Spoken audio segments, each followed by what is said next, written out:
Listen, because that's always information. We're back in another episode of Major Minor Mobile Edition. Where we last left off, Acheron won the contest of the Ark, and now he is the new ruler of the Ark. As for me, I am back on Terra, and I'm going to go with, I forget his name, one of the assassins. I'm going to go to the party that Velskez is going to host, and we're probably going to crash the party. So let's see how it goes. When I get outside, I immediately notice the carriage. My mind snaps back to Tokyo, when I first saw the limo. It seems that stylish travel looks different on Terra. I take a breath of fresh air, and smile. I sure hope things end up the way Rio predicted. An end to suffering. The resurrection of our friends. That would surely be worth the end to my journey. Feels like it's been a lot longer than it really has. There was a part of me that was eager to see this end. But there was a part of me that didn't want it to let it go. I don't know which was winning the fight in my mind. Hey, sorry if I kept you waiting. I had to talk with everybody first. It's weird, since we're coming right back. At least, I hope we are. I don't know what Velskez has planned, but I know we're in for one great party. But you know, regardless of my goal, I'm glad that I could attend it with you. We'll have fun before you see Velskez. Anyways, I'm sitting up top. You can sit in the back with Rio. I'm sure you'll have lots to talk about. Thanks, buddy. He pats me on the back and jumps on top of the carriage. I guess he's been giving directions to the drivers. Moments later, Rio exits the tavern doors. Wow, it's awfully bright out here. I don't think I've ever been under the sun. I'm not really sure how to describe it, but I know there's a lot I haven't done. I guess now I'm free to try everything, and it's all thanks to you, Taylor. He gives me a warm smile before walking to the carriage. I wonder how long it would take to get to the castle. Would you care to join me? I'm sure we can keep each other company. No shortage of things to talk about, I'm sure. After saying this, he enters the carriage. I follow behind him, climbing in the back. So, fancy, hell yeah. So, Ria, first question. Who are my parents? No kidding. This carriage is much bigger on the inside. Flashbacks to the limo ride play even more in my head. Rio is sitting comfortably on one side in silence. I'd take a seat if I were you. Shouldn't be standing when we start moving. I don't want you to hurt yourself. He gestures at the open seat in front of him. Without pause, I take a seat and look towards him. Not sure how long of a ride we have. I've only visited the castle in suspicion. I've never left Velskez's throne room. He rests back in his seat, sighing heavily. I never thought I'd live to see the day. We watched over Terra for millions of years. To think that change will finally come. I couldn't possibly be more excited. Everything is about to come together. This day will be remembered for eternity. Talk about putting the pressure on me, Rio. Velskez will be quite happy to see you. He's been waiting for a very long time. I expect he has quite the feast ready. It's not too often that he opens the gates. The last time was the Exodus project. Of course, it didn't go as planned. The carriage shakes as we start to move. Whoa. Don't scare me like this, Rio. I'm starting to get the jitters. That's only the carriage. Oh. Well then. I'm reminded of when the train started back up again. Rio crosses his arms, unaffected by this change. That's a depressing story, anyway. What else is there to talk about? I'm open for anything, really. I have a few ideas now that he's being more open, but the number one thing on my mind is his past. How did he really come to rule over the Ark? Where was he from? And what was his life like before? You want to know about my past, huh?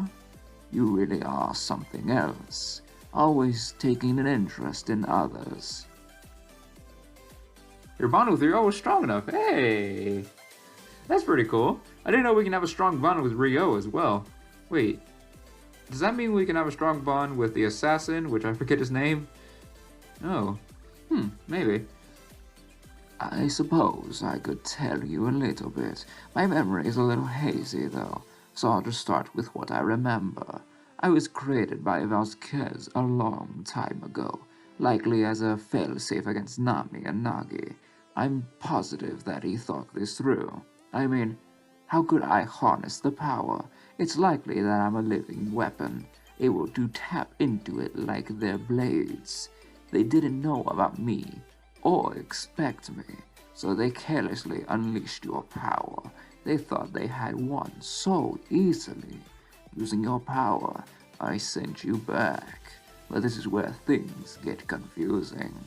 As you relived events, you got stronger, so I had to work with that in mind, meaning there's another truth to be told. I sent you back more times than I can count.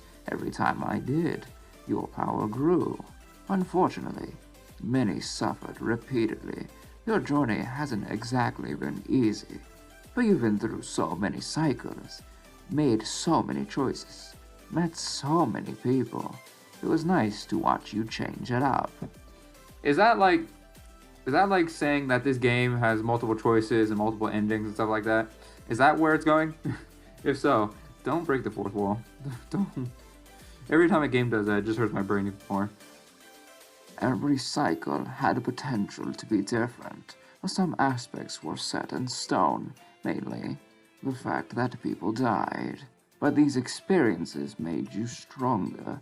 Your power is far greater than it was, like a grain of sand becoming a desert. Unfortunately, it hurt me to watch this. I watched your friends die countless times. Sometimes it was Rook, and others, Keela. But Clace and Rocker always perished, along with Indy and Kabu. You came close to dying several times, too. I watched Nagi stab you over and over, but every time I sent you back. I grew your power for almost an eternity. I had to be certain you were strong enough. In the end, we'd only get one chance. If I broke the cycle, we couldn't go back. So, if you were hoping for another chance, you won't be getting one in the end.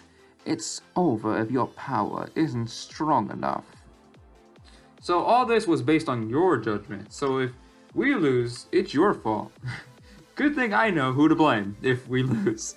He just keeps revealing more and more. So I've been stuck reliving that cycle as well. From what he explained, I was thousands of years old. Damn, Grandpa. Stuck in an infinite loop to grow my power. So I made different choices in the other cycles. He must have witnessed almost every single possibility. But this raises a lot more questions than it answers. Vasquez will have to tell you more, such as how you got the power to begin with. I am only responsible for nurturing it. But enough of that. We're here now. We don't need to think about the past. The future is what's most important to us. That was quick. I noticed that he dodged my question yet again. Is he lying? Or does he truly not know his past? Well, I mean his past before this infinite cycle. Perhaps it's been so long he forgot about himself. You might be wondering about what I said. I told everyone you could revive the dead. Of course, this is just my theory.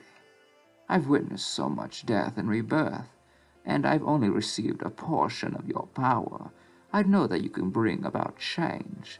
I think we need to eliminate Nami and Nagi. Then maybe you could go back in time. We could change history without any worry. They've been a fixed point on this timeline, but if we can erase their existence, then we really could change things. But I'm getting ahead of myself. All I know is that your power is limitless. I've told everyone what they wanted to hear. They are still mourning over loss, some longer than others. They need hope in this dark final hour. A great change is coming to Terra. It may even affect more worlds. Acheron has a lot of work on his plate. I trained him for what felt like years. It took him a long time to learn. To be honest, He had a lot on his mind. He kept asking about Max over and over. But it wasn't out of worry or care. I think he wants to kill her, Taylor. But he can't do that, no matter what. He can only visit her in suspended space. You must never kill anybody in that place. If someone dies in suspended space, well, they're gone from history. They simply cease to exist. I hope Acheron takes his duty seriously. A grudge could cause some extreme chaos, but this also supports my earlier theory. If someone can be erased from history, that just proves history can be changed. If we do that, we can prevent death. He definitely had a point. As weird as it was, he was so fixated on raising the dead. It made me wonder if he lost anybody himself, and his desire was being reflected in his speech. But I quickly realized this is pointless speculation, especially since he can't seem to recall his past. The majority of his existence was spent helping me. In a way, he sacrificed himself for my case. I'm sorry for my little rant, Taylor. I usually come across like I know a lot, but honestly, we're on the same page. As he says those words, the carriage comes to a stop. We jerk back a little bit, caught off guard. All right. I guess there's one more thing. I told you about the true nature of Terra, how it houses the souls of the dead. I lied to Acheron about the Ark's skill. I told him he could bring back the dead.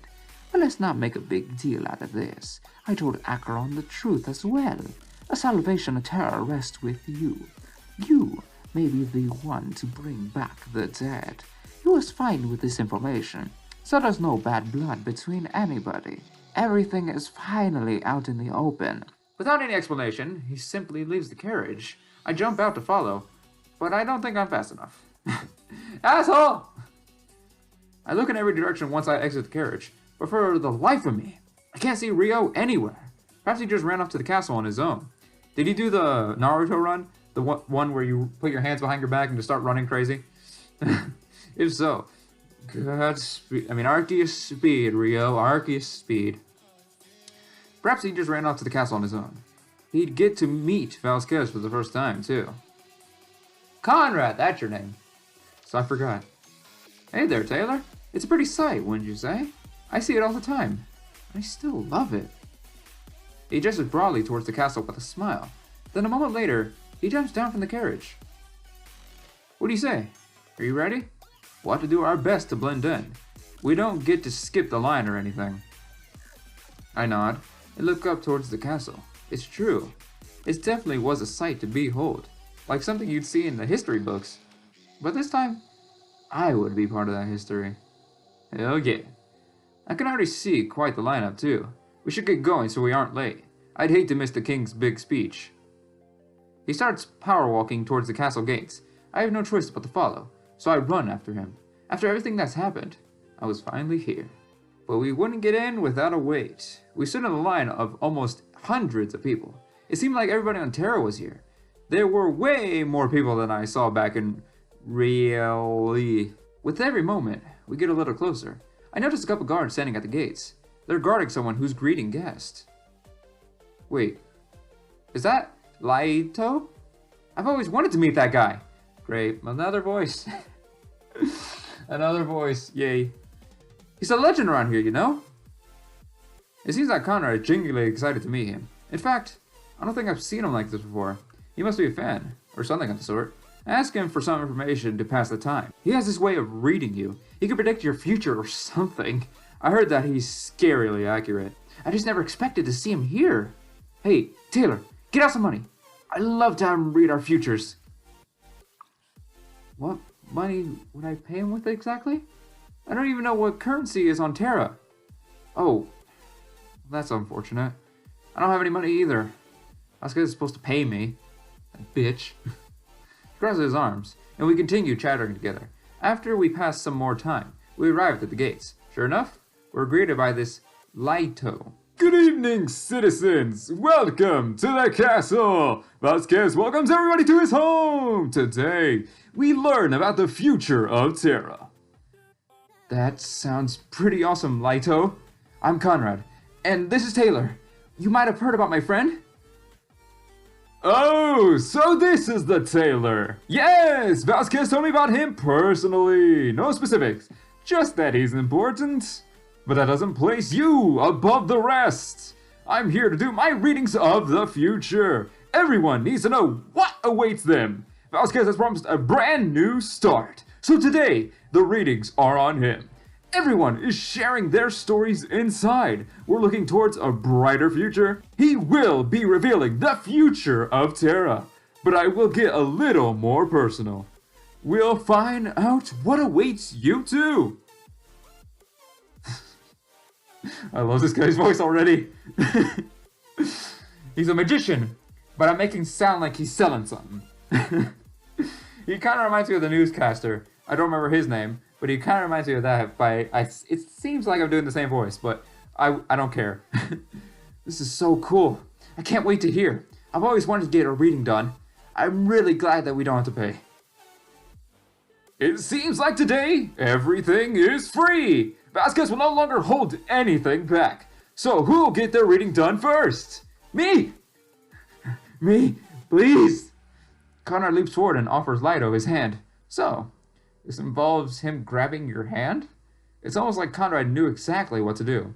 I'm glad to see somebody so eager. A few people have already been very rude so far. But either way, let's not wait any longer. Lido grips his hands and holds it tightly. Then he closes his eyes and remains silent. I guess his reading requires the utmost focus. I sense that you're lost, Conrad. Perhaps things have changed for you. You're scared of what you might become. But there's no need to be afraid, Conrad. In your future, you are very happy. Your adventure has only just begun. You're going to do lots of traveling. You'll make so many notable discoveries. These discoveries will benefit the world. And you won't be doing it alone. So, there's no chance of losing your path. The way you feel now is only temporary. I can tell you lost a loved one. But they are not truly gone, it seems. They'll find a new life within you. You might become more like them. Or perhaps you've already started to. This person helped you make you who you are. You might become more like them. Or perhaps you already started to. This person helped you make you who you are. And the world will be better because of it. I feel like you repeated yourself quite a bit there. He released his grip on Conrad's hands. It was over. Conrad looked both happy and confused of what he heard. I'm not entirely sure what he meant, but it seems like my future is awesome. I have no objections to anything I heard. I wonder what yours will be like, Taylor. Maybe our futures will cross paths. I'm pumped just thinking about it. Wow, he seems more eager than I thought. But I did forget to let you know. Vasquez requests an audience, Taylor. He turns to me and gives me a wide smile. He'd like to see you before his speech. So please go to the throne room once inside. That is, after I take your hand, of course. I offer him my hand, just like Conrad did earlier. He grips it tightly and closes his eyes. He squeezes a little tighter, like it's not working. In fact, this seems more intense than Conrad's reading. He shifts in place a little bit, almost uncomfortably. I must apologize, this is difficult. Normally I can do this naturally, but there's just a lot to process here. I look at Conrad and we exchange awkward glances. Well, I have been to multiple realities and multiple universes, and I've done multiple things. A lot of people died, and all that other gibberish that Rio was talking about, so yeah, this could be a little difficult for you. Before I can speak up, Lido pulls back. Gasp! Well then, that was something else. Thanks for letting me read your hand, Taylor. Wait, what? I asked him what he saw. Enjoy your stay in the castle. Please see Vasquez as soon as you can. Let's not hold up the line any longer. The guard beside him opened up the gates. We're pushed inside without any warning. I turn back, but they quickly lock us in. So much death. I told you! I mean, I'm not wrong. Well, that was definitely weird. Maybe he didn't like what he saw. I never heard of a reader backing out. Not to make you worry, Taylor. Maybe you just noticed a long lineup. Rushed us in here to stay on schedule. I have to admit, there was something off about Lito. If he didn't like what he saw, that was an ill omen, especially given my role as the savior of Terra. But I shrugged it off. I don't believe it anyway. Whatever happened next, Lito could never predict, especially if Rio was right about my true potential. Unless he actually did see something, because he said, many deaths. Sorry. Looks just like it did when I left it. I'm sure wish Indy was here right now. Our mission? We finally succeeded. He smiles as they examine the royal halls. It must feel good for him to get back. This is what he's been trying to do all along. I guess everyone's going to the ballroom. I don't blame them. That's the best place. The rest of the castle isn't as pretty. He points to where a crowd of people are walking. I guess that's where the real party would be happening. Oh, but I guess you have other plans. You have a meeting with the king, right? I guess we can't waste any time like they can. That's a shame, though. It's amazing. And it would be so full of people. If only we could put the world on pause. You'll be surprised, buddy. I wonder if my meeting with Vasquez could wait. Conrad is definitely making the party sound amazing. Should I see the king now? Or ask Conrad to the... Oh! Ask Conrad to the ball? Do I... Wait. Ask him out? Or ask him like, hey bro, let's go check it. I mean... I honestly think Conrad has a crush on me. But I can't let him down. But then again, he probably would say, no, you should go with the king. This is your final mission. I'm done here. I need to go check the ball. You do you. Or will he be like, super like, oh, he finally noticed me. Senpai. Oh, he noticed. This is it. We're going to have plenty of children. We're going to be married, going to live forever and die together. Oh, it's going to be great. If so, I kind of like that better. Because Conrad's a pretty cool guy. So, if that's the case, I would like it to be the case. Let's go check out the ballroom, buddy. You and me. Together. I let him know that this is where we'll part ways. After all, my meeting with this kiss wasn't... No! No! I wanted to go to the ball with you. I picked the wrong fucking choice without realizing it. I would like it to be the case. Let's go check out the ballroom, buddy. You and me. Ow, my head. Son of a bitch. That's not fair. I wanted to go to the ball with you. Alright, I expected as much. Don't get into too much trouble, alright? Maybe I'll see you around after your chat. But tell Vasquez I brought you. He'll have to arrange some payment. Maybe I can split it with you instead. I would like that. He starts walking towards the ballroom, by himself. I feel bad, but I couldn't leave Vasquez waiting. Losing sight so close to the end would be a bad thing. I placed my foot on the bottom step, and look up.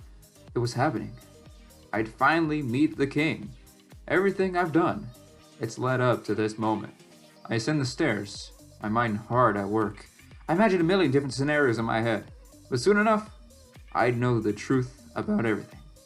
What my power truly was, and what Vasquez wanted. When I reach the top of the stairs, I see a large door. Clearly, this was the throne room of Vasquez. I go audibly as I stare at its intricate design. It did a good job of making the inhabit seem grand. I open the door with a large sense of hesitance, wondering what fate awaited me, and all my friends. I hope things are going well. I'm starting to worry, to be honest. Today's a big day for all of us. Gillen, it'll be fine. You're worrying over nothing. I'd say this got the one thing in the bag. Besides, you and Roddy are both here. If anything happens, you'll protect us. We don't have anything to worry about. Sorry. I guess you're right. I've just been a little on edge lately. Being in prison, and then that big fight. Why didn't anybody come sooner? I sent mail for Indy and Conrad. This all could have been avoided. BB.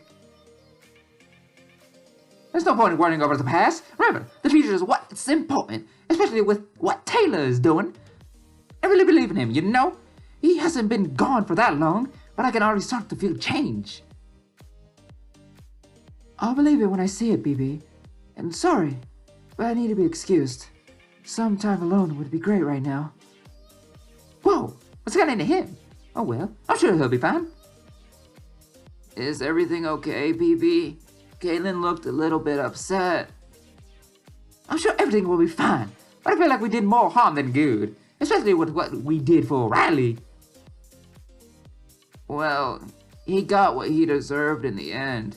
He won't be able to push us around anymore. True, but it needs to be my dad, and I'm scared it might be not over yet. Just then, a visitor knocks on the tavern doors. People can't even read anymore. The sign says we're closed for the day. In disregard to BB's declaration, they knock harder. Uh-oh. But don't fidget, don't fidget, don't do it. Don't do it, fidget. Don't worry, BB. I'll handle it. I don't think they're about to stop. Fidget, really, don't. Fidget leaves his brother behind and goes to the door. Fidget, don't, please. You're one of the sweetest ones here, don't. They keep knocking. It must be important. I hope it's Mom. Now that would be nice. He slowly opens it to greet the persistent guest. Fuck. Fidget, I told you. Why? What did you do? Why'd you have to go and do that? Hey there. Welcome to the wafer. We were closed, but I'll help anyway. Is there something I can do for you today? This is the testament to Father's failure, built to satisfy an enraged population. I'd say it's no longer needed, Nagi. Correct as usual, sister. And no, we don't need any help. But you're a cute pest. I'll give you that. Yes, it is a shame he had to get involved. Let's get this out of the way quickly, Nagi. I don't like killing the little ones.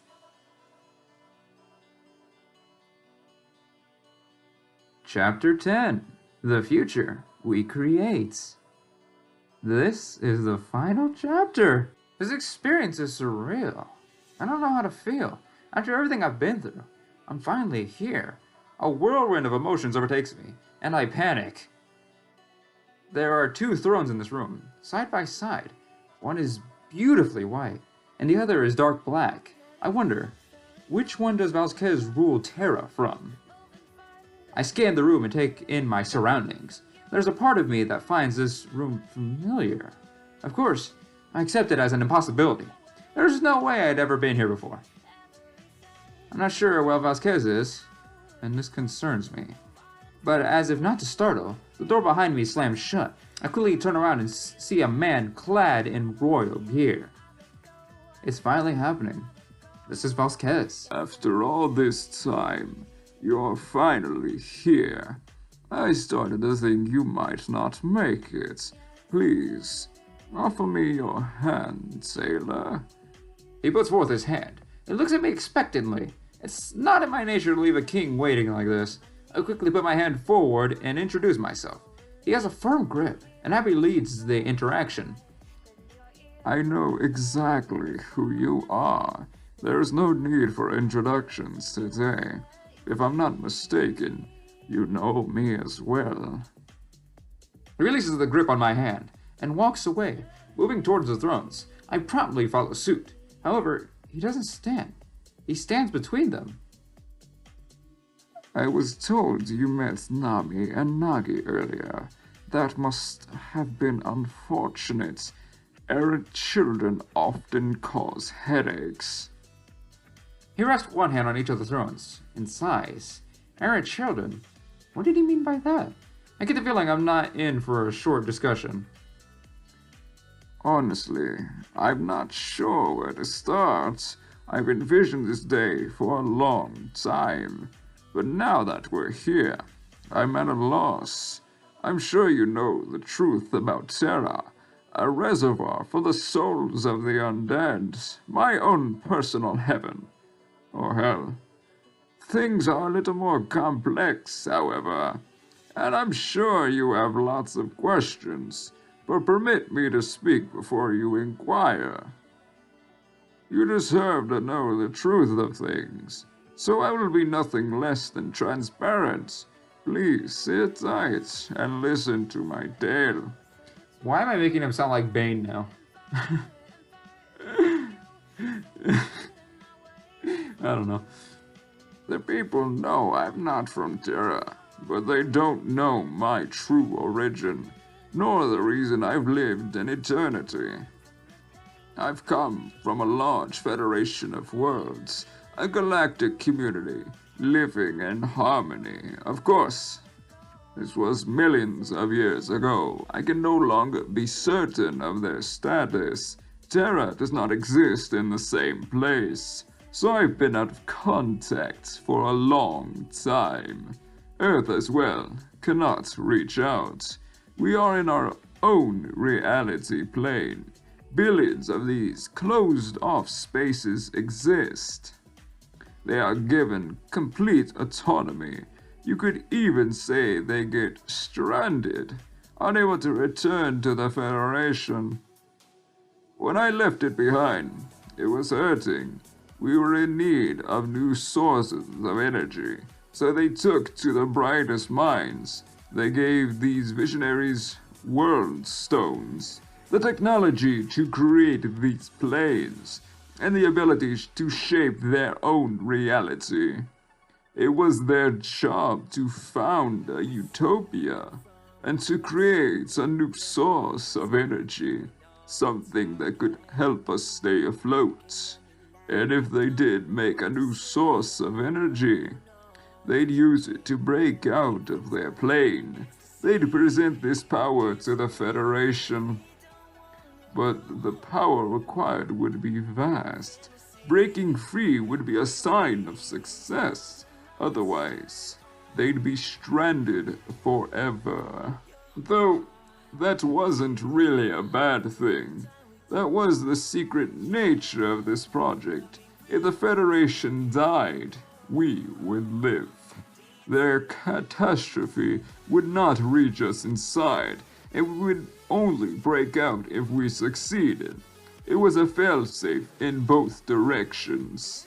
Yes, I received several of those stones. I used them to try and save the Federation. But instead, I caused so much disaster.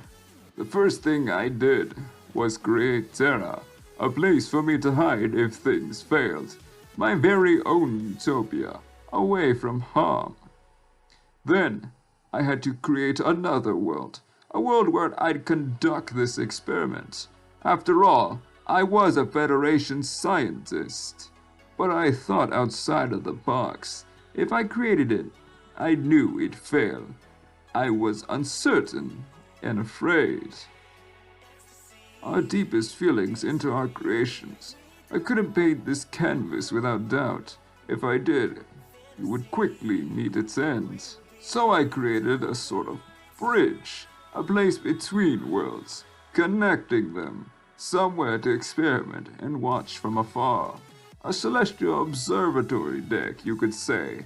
Close, yet too far for collateral damage. That's when I took the next step in my plan. I used the stones to create two beings. They were made in the image of perfection. They wouldn't have the doubt that I did. Their sole purpose was to succeed. Error wasn't in their nature.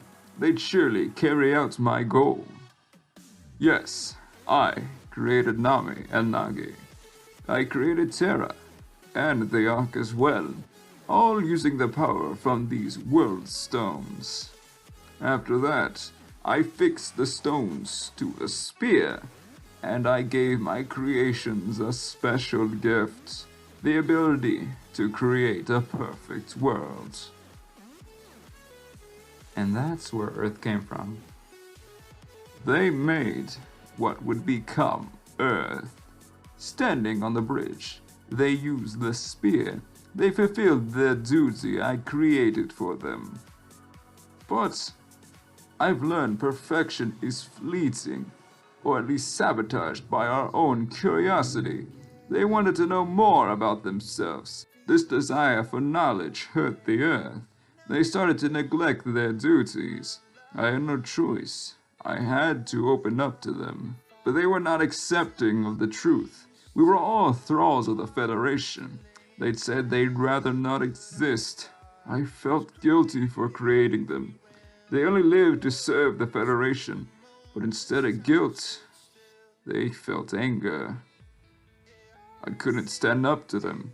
They embodied the power of the stones, but they had a weaponized version too. Me? I begged them not to kill me, but they said they had far worse plans. They'd make the Federation suffer first. They wanted to see who was playing God, who was condemning people to these fates, even if it was for the greater good. I'm sure they would want to kill them. They'd seek to tear the Federation apart. They were convinced this was just a cause. To that end, they broke free. You see, these stones weren't living beings. They couldn't grow stronger with experience, but Nami and Nagi could, and did. I cursed the fact that I created them. My abstract thinking condemned us all. But they didn't just leave me behind. They engaged in a ritual before they left, something to curse me for what I have done. They used the spirit to plague Earth, disease, famine, death, darkness. They wreaked havoc on what we created. This broke the spear into 3 fragments. 2 of them are the weapons they carry. The third, they hid away from me on Earth. They told me they returned one day, after they met the Federation's leader. That's when they would finish me off. They wanted me to suffer for an eternity, watched Earth fall apart from their curse. I'd see my entire cause fall before me. They had the power to destroy the galaxy. They'd rampage in search of the Federation, and I never get to the 3rd fragment. My creation would crumble before me. They would destroy the people I served, and then they would come back to kill me. But At least, that's what they thought. But I'm not what you'd call foolish. I did not give them all the world's stones. I kept some to myself. A contingency plan. But this time, I did the opposite. I created a being to help me rule Earth. However, I did not model them to be perfect. I wouldn't hold them to such standards, but together, we would rule over the worlds. They would call the Ark their home. And that's how Rio came to be. Rio was a fine ruler and son. He helped govern Nami and Nagi's curse. He was in control of the force of death. This helped Earth stay correctly populated. He could even prevent the spread of disease. He kept the balance of things in check. But I noticed something peculiar, a byproduct of my children using stones. Death had an aspect of power to it. When someone died, energy was released. I don't know how to explain this, but it was an unfathomable amount. I guess you could call it a spirit, but we had no way to utilize that energy, so the spirit simply withered and vanished. At that point, Rio had an idea. Their spirits could find form on Terra. When they died, they'd come to my paradise. I agreed without a moment of hesitation. We put it into effect as soon as we could. I used the last of my world stones for this, but I knew that it would be worth it. The energy started flowing through Terra. When they arrived, we wiped their memory. We made them think they fled their home. They wanted to start a life anew on Terra. Their life energy would no longer be wasted. We even created a questionnaire for them. They told us their likes, and we catered. Terra had its own laws of reality. It expanded to accommodate this traffic. You could call it a growing paradise. This is what gave Terra its image. We were always open for immigration. However, they were only coming from Earth. I did have an ulterior motive, though. I wanted to grow this power on Terra. Maybe one day, it would be enough to escape. Then I could call help from the Federation. Or, if anything was left of it, I had no way of seeing the situation. But it didn't work as I intended.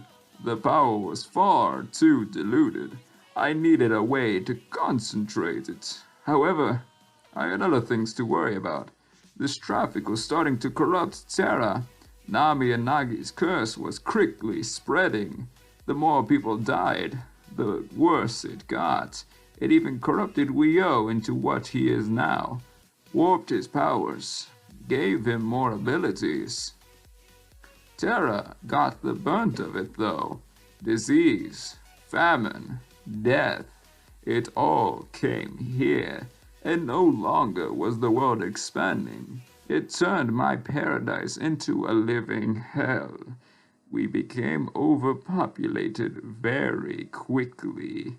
You couldn't walk without hitting someone. This made me realize something shocking. Nami and Nagi would be gathering power. Their rampage would result in lots of death, but they held the ability to concentrate it. If I wanted that, I needed the fragment. So Rio and I started looking thoroughly. And that's me, right? Right? Right? We looked and searched all over Earth, in constant fear of Nami and Nagi's power. They had far too much of a head start. Eventually, we found the fragment. With everything in place, we planned. How do we grow enough power to stop them? We had to set a trap. They could likely sense energy, so we needed enough to lure them back. But my past had taught me one thing. The stones on my scepter were not enough. I needed to make something living, something that could grow exponentially. I needed to make you. So the third fragment was his scepter? As unbelievable as this is, I was actually following along. He had a way of explaining things in a clear fashion, unlike some games that I know of. Sorry, I'm getting ahead of myself. Basically, we wanted to lure them back. We'd unleash our power and tap into theirs. After all, they were harvesting too. I had to assume they held more power, so we only needed to get their attention. When they came, we'd spring the trap. Everything would be present in one room. All three fragments, them, and our lure. A battle would likely ensue, but everything would be connected. We could unleash every bit of power. That's when I'd break free from here, but I wouldn't stop at just that. I'd go on to break out every reality plane. It would cause a massive chain reaction, and in the end, we'd all be free. We could live in harmony, like before. We'd open trade routes and help each other. All of these connections would be open. This has always been my goal, Taylor. The Federation would live on, and billions of worlds would coexist. I'd do what no one else could accomplish. That's what I told the people too. I was just selective in my wording. They could never know their true nature. Okay, let me make sure I have this straight. He created gods, and they went on to rebel. They cursed the earth, so Vasquez made Rio. But eventually, Terra became cursed as well. Nami and Nagi wanted to destroy the Federation, so they were likely harvesting energy from death. This meant they were destroying reality planes. Vasquez wanted to kill them and save the Federation, but he wanted to stop at saving the Federation. He'd give freedom to all of the reality planes. This would pull them into the same physical space. A new universe would be born. completely connected. If that was to happen, he needed to lure them back. This meant concentrating power in his own vessel. If they came to harvest it, the battle would ensue. All of that power in a single room would be unleashed. This is what Vasquez would use to carry out his plan. He'd combine his energy with the energy they harvest. It would be like Nagi tried to unleash my power. However, instead of destruction, it would be liberation. And that's when one incredible fact dawned on me. And that's a summary of what he said if you couldn't understand. And if you don't understand that, basically, big battle, we need to stop Nami Nagi. Yes, I see you figured it out. About 10 years ago, I started a movement. I presented it as the Exodus Project. I'd promised it'd open up all of the connection. It was always destined to fail, Taylor. At least, the public would see it that way. But from my view, I set things in motion. I gathered many of Terra's brightest minds, much like the Federation did in the past. Together, we'd planned a course of action. We needed to create a living being, a vessel with the power of a world stone. Such a feat almost seemed impossible. But one night, I was struck by inspiration, a method that would surely accomplish this. Of course, I could never tell the others. It involved their sacrifice, Taylor. I killed them and stored them in my staff until I had enough power to serve my goal. I'm not proud of my actions. I didn't want to take after Nami and Nagi, but I needed enough power to create a lure. Then Vasquez killed PB and Fidget's mother. Oh no, wait, that's a question, not an answer. Then Vasquez killed PB and Fidget's mother? That's a horrible thing to do. I'm shocked. Don't jump to conclusions, Taylor. They are still alive and well, just held within the vessel I created. And that's where I was quite dishonest. The Exodus Project was not a failure. In fact, it created you. That's what I was waiting for. I take a few steps back, and my confusion intensifies. I start to panic. That was the last thing I expected. The feeling must be akin to what Nami and Nagi felt. Am I just a pawn of Vasquez? Of the Federation? Please, my child, do not panic. It's not as complicated as you think. Allow me to continue explaining. You were to help Terra's overpopulation. You take a fraction of Earth's souls. This would ease our trouble and grow power. But when a Terran died, they faded away. The remaining power ended up wasted. So I made that go to you as well. I couldn't stop immigration completely, so I found a slight loophole, if you will. All the power would still end up inside you. You house the souls of billions. There is limitless power within you. The most beautiful of my creations. I don't know how to feel. This doesn't make sense. What about my memories?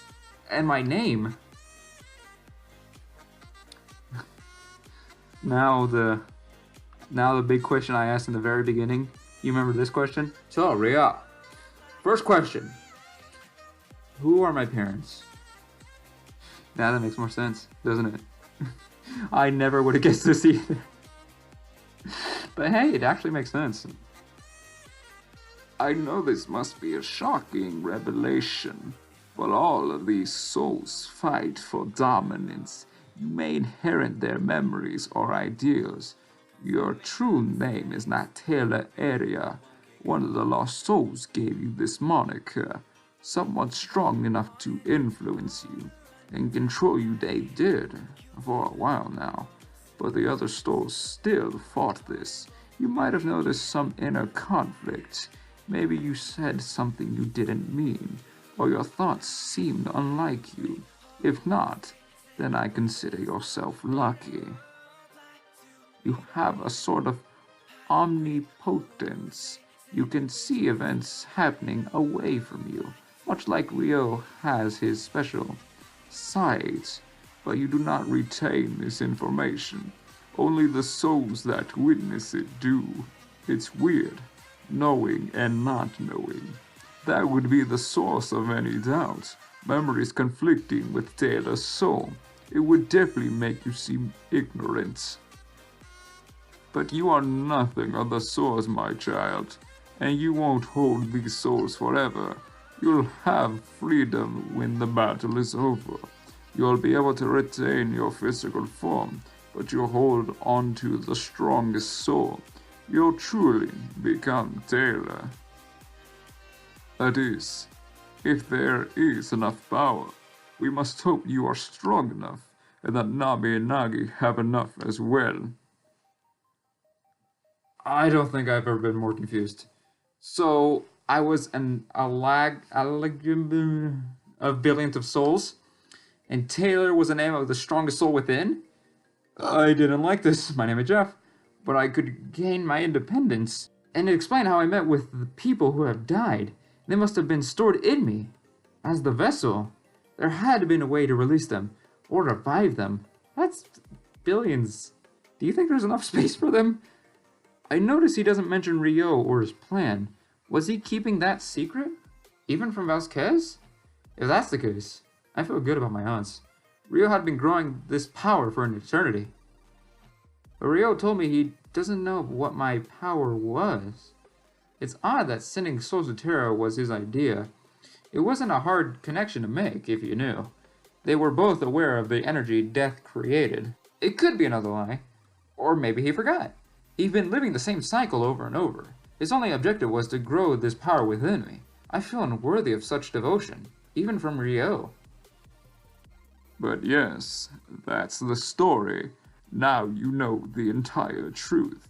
You were made to fight Nami and Nagi. You'll defeat them and unleash the power. Then you can reshape reality as you wish. You don't have to take after my ideals. I mean, unless you want to, but you don't. I know there is no evil within you, so the universe is in capable hands. I trust your judgment, Taylor Area.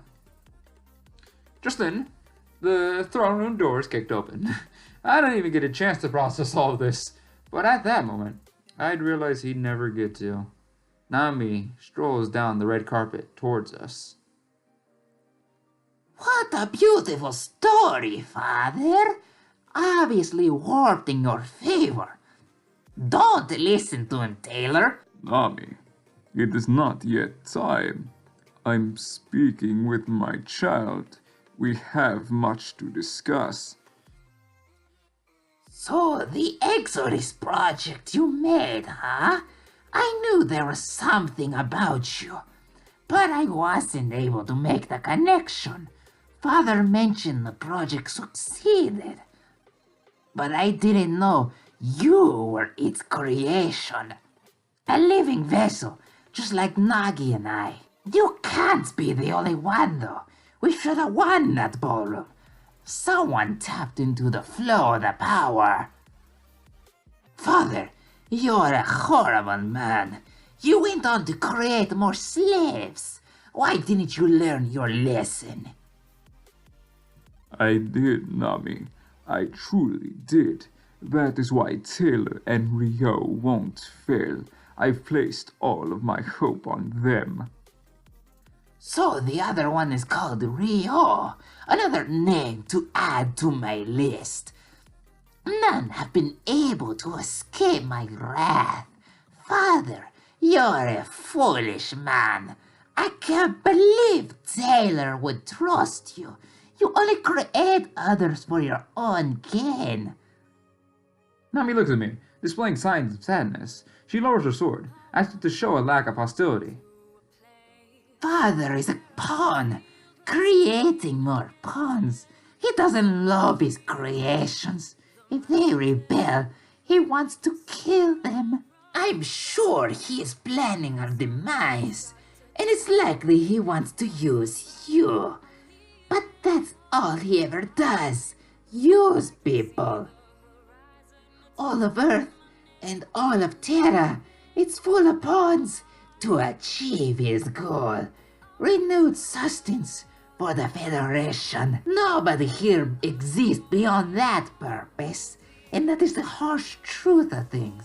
The Federation thinks they can play God. Or at least, they did think that. What? Nami flourishes her sword before attacking Vasquez. She skewers the blade through his gut, smirking, looking straight in his eyes. She laughs.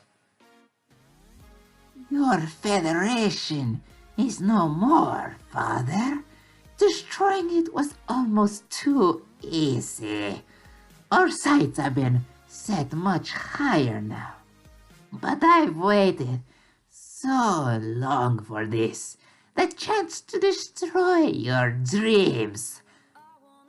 And punish you for everything you've done.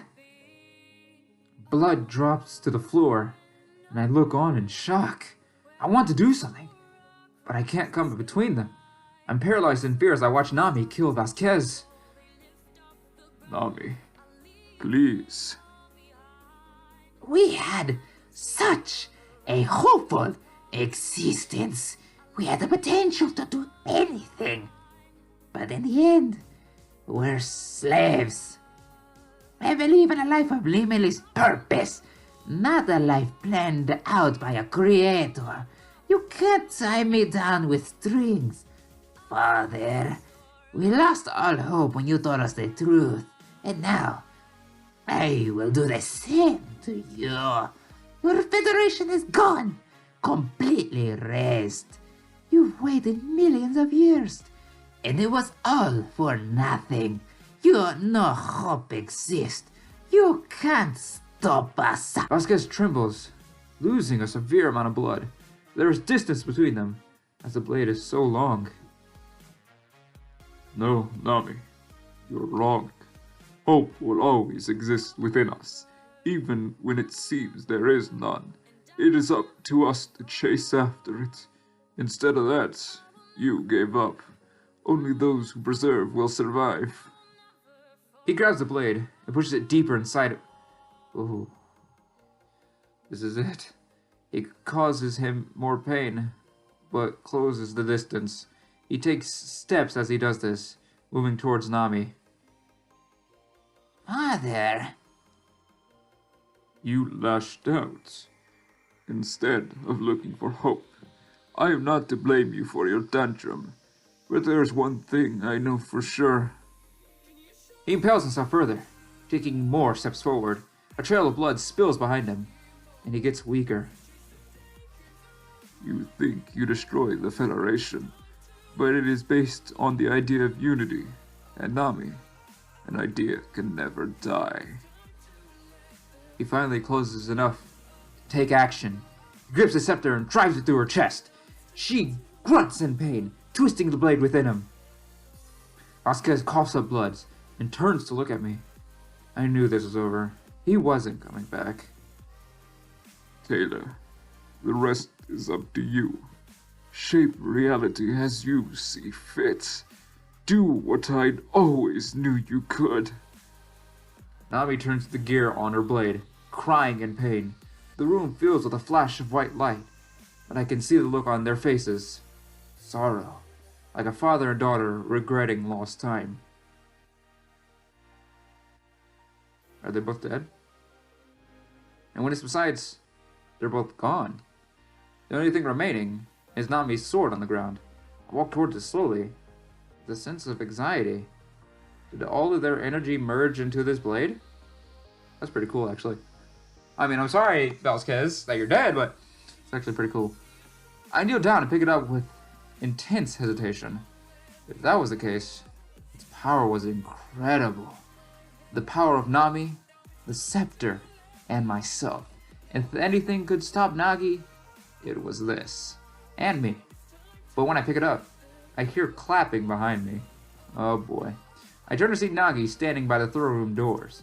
He must have been watching and enjoying the show. His slow claps echo loudly through the chambers. He walks towards me and takes out his blade. I do the same in turn, and we meet in the middle. We stand in front of each other, weapons outstretched. I can feel beads of sweat making their way down my body. Do you really think you can win, Taylor? Remember what happened last time? You got lucky, but it won't happen twice. Unless Akron is watching over me. Akron, I know you can hear me. Watch over me. I stand my ground and grip the sword tighter. Last time, I didn't stand a chance. But with this sword, I might be able to win. Especially if it's connected to the power within me. We've harvested for an eternity, you know. You were only created a decade ago. What makes you think you're stronger? Nami was much weaker than I am, and the scepter's power is almost gone. I don't see how you could defeat me. You might as well give up, or at the very least, join me. Not everybody can wield that blade. He's insane if he thinks I want to join him. He and Nami must have destroyed so many reality planes. The lives of countless billions were in this blade. I wanted to free them, not harvest more. But at the same time, he could easily defeat me. I'm unsure if I had enough power to stand up to him. There's a part of me that wants to join him. Souls inside of me must be fighting one another. Conflicted, I presume? It's no surprise, given what you are. We're not so different, you know. Tools created by Father. No. Tools created by the Federation. Only left with doubt when he told the truth. If you didn't help him, he'd kill you. He did it to Nami without any hesitation. We are only fighting for our freedom. He lowers his blade, like Nami did earlier. Then he stares into my eyes and smiles. Don't you want freedom too? Your destiny has never been your own. Everything has been decided for you. I'm not as evil as Father made me out to be. I just went against his horrific ideas. He believes that slavery is acceptable. It's not just my freedom that I desire. I desire freedom for every living being. For that, the shackles must be destroyed. In this case, it was the Federation. And the scientists chosen as pawns. Believe me, they have been destroyed. But I realized there's even more. Our journey has been long, but I know it's nowhere near complete. There's nothing to connect anymore. We've harvested everything, Taylor. Your reason to exist is now invalid. But trust me, I know the pain. Nami and I endured it for eternity. All in the name of a noble goal. I can tell what you're thinking right now. So many souls are contained within you, all fighting each other for dominance. Their viewpoints may always conflict, but one desire will be universal. They all want freedom, to live again. I want that for you as well, Taylor. But I won't just stop at you. I'll make sure everyone is truly free. I can't tell if he's genuine or playing with me. As soon as he mentioned inner conflict, my mind fires up. Millions of voices sound in my head, and it's insane. He uses this chance to start walking towards me. I don't like that. I don't like that. If you were really want me to join you, you would not start walking towards me. I can no longer grasp what thoughts are my own. Do I agree with Nagi, or do I oppose it? My grip on the blade tightens, and then loosens. This confusion allows him to keep approaching me. I really don't like that. I mean you no harm. Then why do you keep approaching me? We don't have to fight. Not yet. See the yet! You said yet! I'll give you a chance to decide. Oh. Father told you a twisted tale. It must have made me seem so evil. But I have a tale of my own, you know. And I love to tell it to you. He approaches me and places my hand on my shoulder. It feels like when Rio did the same thing to me. It's familiar, but a little worrisome. I don't think Nagi would be taking me to the Ark. You'll get the chance to see my home. Okay? I'm enveloped in a flash of white light, much like when Nami spun the gear on her blade. But this is different. We're moving. For a moment, I wonder where he could be taking me. Oh, jeez, I've been recording way too long. I need to end it off here. I'm completely out of time. But I'd like to thank you all so much for watching. I hope you guys did enjoy, and I'll catch you on the next one. Hopefully the last episode will be the next episode. Hasta la vista, baby.